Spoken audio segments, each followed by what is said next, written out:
Hi everyone, hi colleagues.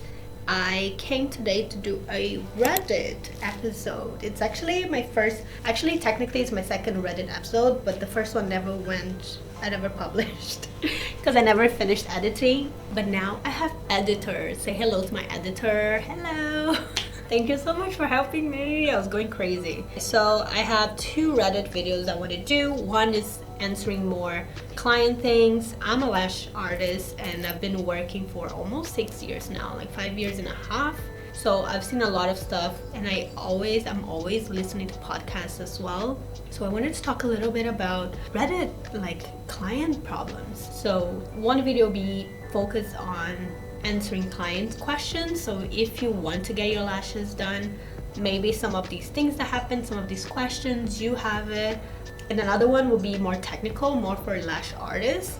So today, this one, it's gonna be more for lash artist beginners. So if you just started lashing, there are a few questions here that people did and I'm gonna try to recommend them, like answer them for you guys. I don't really go on Reddit that much, so I don't really understand. I know that they have, each group has like their own like policy and rules. So I don't know if I'm allowed to post there that I answer that in a video on my YouTube channel. I don't know if I can redirect people to my YouTube channel, so you guys let me know. I'm basically talking about the Reddit post on lash extensions and eyelash extensions, and there's another one, lash text as well, has some questions. So mainly these three. So the first question is lash tweezer recommendations for beginners. So I'm gonna be releasing a ebook with like lists of stuff, and this is gonna be for free. Lists of stuff that I would recommend you as a beginner to have, to invest. A lot of them are cheap because you're just starting. You know there's a lot of product that is gonna go to waste because you don't know how to use them still properly, like lashes, glue. But a lot of things, like, they aren't expensive, you just have to know where to buy them. So I'll put a list and where you can find some ideas for you, some brands that I like, that I recommend, that I've tested myself, and you guys can decide. But for tweezer recommendations, what I would recommend if you're a beginner. So when I was a beginner, I got a tweezer that was a boot shape, and it was a gold boot shape, and it was from, actually I got a silver first and then I got a gold one from my coach. That was like a more expensive one, and she said she didn't use it because she didn't like it, and so she gave it to me. And then I ended up loving that tweezer and it was mine for forever. But with time it changed. I changed to different ones. I didn't really understand what I liked. I didn't really understand why some I liked, some of them I didn't. And then more recently I started to understand. So the tweezers I like, they are 45 degrees. They are not the boot shape anymore. I find the boot shaped ones like too thick of a grip. So I like a more thinner, narrow, like sharper grip. And nowadays I love the ones that have the knurling inside. What do they call that? I call it knurling because that's how we call it a barbell. Barbell has knurling, but they call it fiber tip. Yeah. So the fiber tip, it has more friction. It has like a texture to it.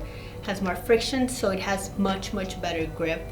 So I find that one really good, and you can find that in like basically all lash brands nowadays.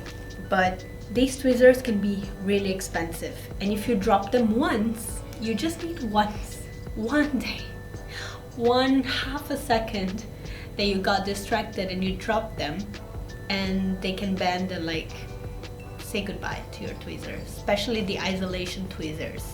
Say goodbye, it's not gonna work. I try to fix mine so many times, it does not work. So do not drop your tweezer. Rule number 1, never drop your tweezer. Rule number 2, keep your tweezer in a place that is safe. On the tweezer case, in a little box stand. If you are not irresponsible like me, keep the silicone protection. I always lose mine and then I don't have any of mine.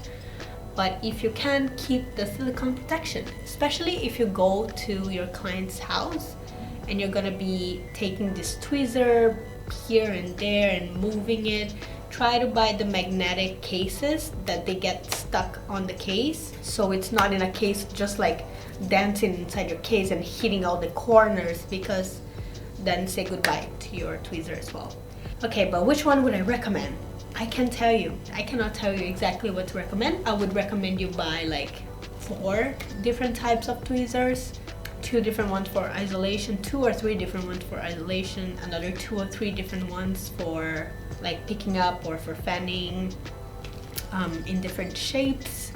But what I can recommend you is you can go to Amazon. Amazon sells a lot of the Nagaraku. Nagaraku is a Japanese brand, and they have a store on Amazon, so they sell a lot of the products, and that's a really good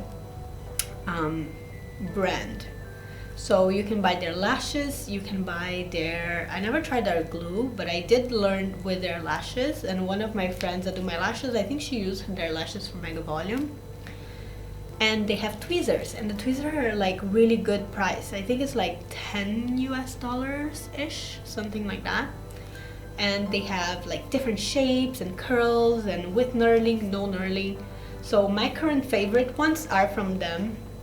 I just bought on Amazon. You know, tweezers don't have to be too fancy. Some place they do it really fancy, which is nice. You know, they look very nice. If you want one that has a different color, a different polish, has a name to it, has a different like grip thing for your fingers, it's gonna be more expensive for like different brands, and I respect that, because I would love to have a brand and like do like my own colors and, you know, do my collections and stuff. But if you're a beginner, like you don't have money, you know, you don't even know what you like yet. So I would recommend get the Nagaraku. They are really good.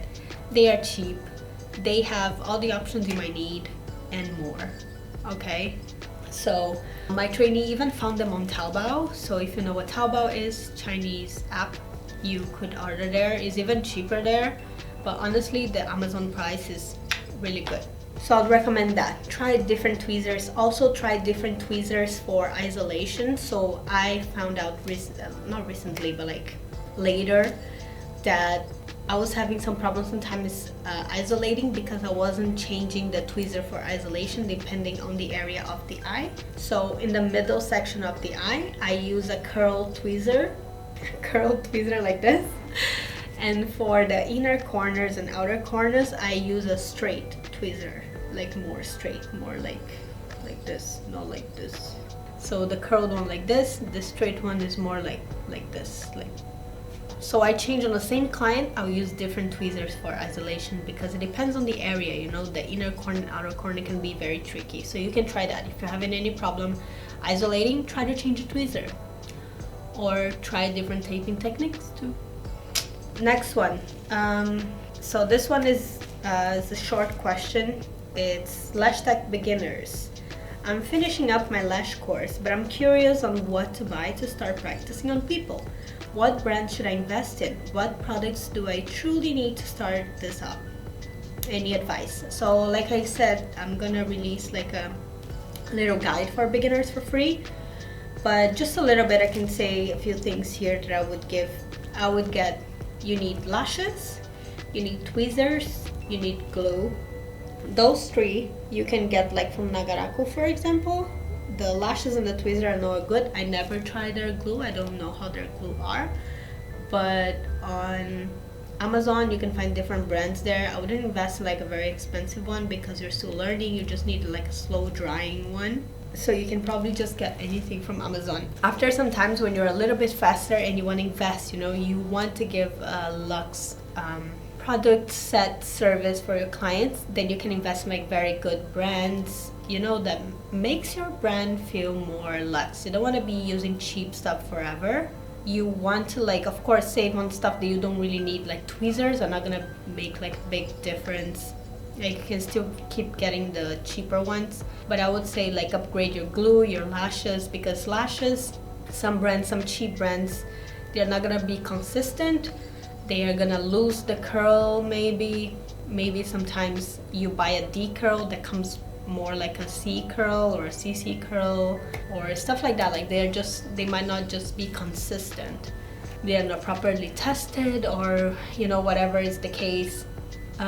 So I would pick a brand or different brands, when I start lashing, I try to pick just one brand where I could buy everything, but I couldn't find just one because I picked Lashbox LA. So I was doing everything Lashbox LA, all the lashes, the glue, even some of the tweezers were from Lashbox, a lot of accessories from Lashbox. My classic lashes, I didn't like the one from Lashbox. They didn't have flat lashes, so my classic lashes were from London Lash. So until today, I still have my classics are still London Lash. I really like their classic lashes, but I didn't like London Lash volume lashes. Like, I just couldn't fan them properly. So it was really hard that I had to get two different ones. But nowadays, my favorite has been Lost Artistry. I just followed them on YouTube for a long time, so I really like them as like people, like a company. They are very nice on like social media as well. They're always like encouraging you, like people, if you tag them, like they repost. They send me like free pro-made lashes. Sometimes they give stuff for free if it's not like 100% passing on their test. So the pro-made, they were just like messy inside the box. So they gave me like 4 boxes of pro-made lashes, brown lashes, for free. So I feel like it's very like welcoming. They're very nice to everyone. They give you more attention to the last artist than compared to Lashbox LA, that I never got anything, like not get anything materialistic. Like, they have given me stuff like if you buy more than blah blah blah, then you get like whatever. Like now on Black Friday, they got me a small glue, like the 5 ml glue. But I mean like warmth, I never felt from Lashbox, and I feel more from Lost Artistry. So I would say that. I would say a lash glue shaker. iPads don't have to be expensive. You can just buy on Amazon as well. What else? A good ring light. I would say a Half Moon ring light, and a nice pillow, and a nice chair, and shampoo, lash shampoo as well. Yeah, I'll release like a full list, but I think those are the main things. My list, my guide is gonna have like links and or like websites, Instagram, everything. Someone got their lashes removed with acetone. Guys, this is crazy. Make sure if you're gonna remove lashes, buy proper lash remover. Also another thing you have to have as a beginner, because you never know what if your client, what if you applied wrong on your client and you have to remove them? What if someone got an allergic reaction, you have to remove them? Or just clients that just got their lashes done and they're like, okay, I need a break now, you have to remove them. You can buy the paste. I used the paste for a long time, and then recently I started using the gel from Lion Lash. Actually, they gave me some for free and I really loved it. And then I bought London Lash gel as well. That smells like cherry, but the scent's not very strong. I cannot really smell, but that might be a me problem. My nose is not very good. So make sure you know how to apply, but you also know how to remove them, okay? And watch videos of not the chemical removal, is when you do with lash removers, and what's the name of the non-manual? Mechanic removal, when you remove them with tweezers. There are different techniques that you can do. My favorite one is I have a pair of tweezers just for removal to make sure their fiber tip is clean all the time and very grippy. So I'll hold the base of the lash, and then with my isolation tweezer I'm gonna hold the extension and pull it.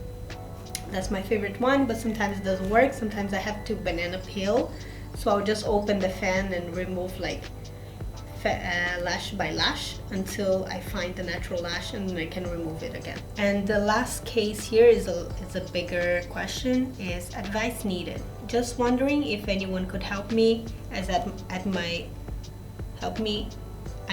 wit's end. Sorry. So she's been doing lashes for 4 years, and about a year ago she developed an allergy to the glue, which I realized while getting a set done to myself. The reaction was quite severe, and I noticed my eyes were so red and flaky. Okay, so this is basically asking about lash allergy.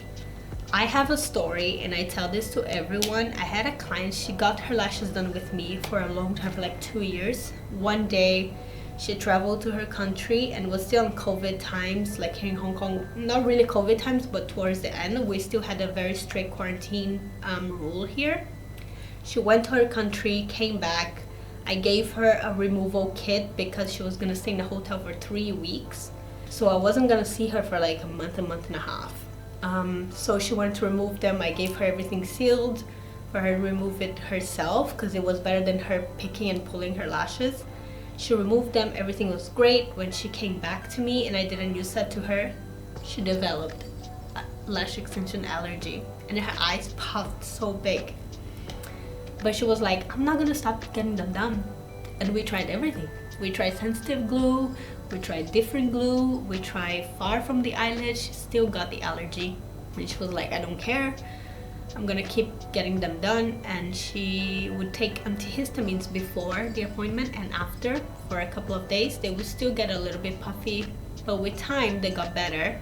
And with time she stopped taking antihistamines and they went back to normal, and she's been doing her lashes with me for another like 3 years and everything is good. So I'm like lash allergies can come and go. You can develop it, but you can also, how do you say, undevelop it. You can also go back to normal, like not allergic. So that's crazy. That's my biggest fear, like just develop lash allergy on one day that I decide to take a break, do a new set, remove for a couple of days and then do it again and I'm allergic. That's crazy. Okay guys, so this was the video for today for the Reddit questions for beginner lash artists. I can do more videos like this. If you guys like, let me know in the comments, and like this video, subscribe so I know that you like this type of video. And the next one will be about clients asking stuff about lashes, clients having issues with lash extensions and doubts. So I'm gonna answer those ones next. So I'll see you on the next video. Bye.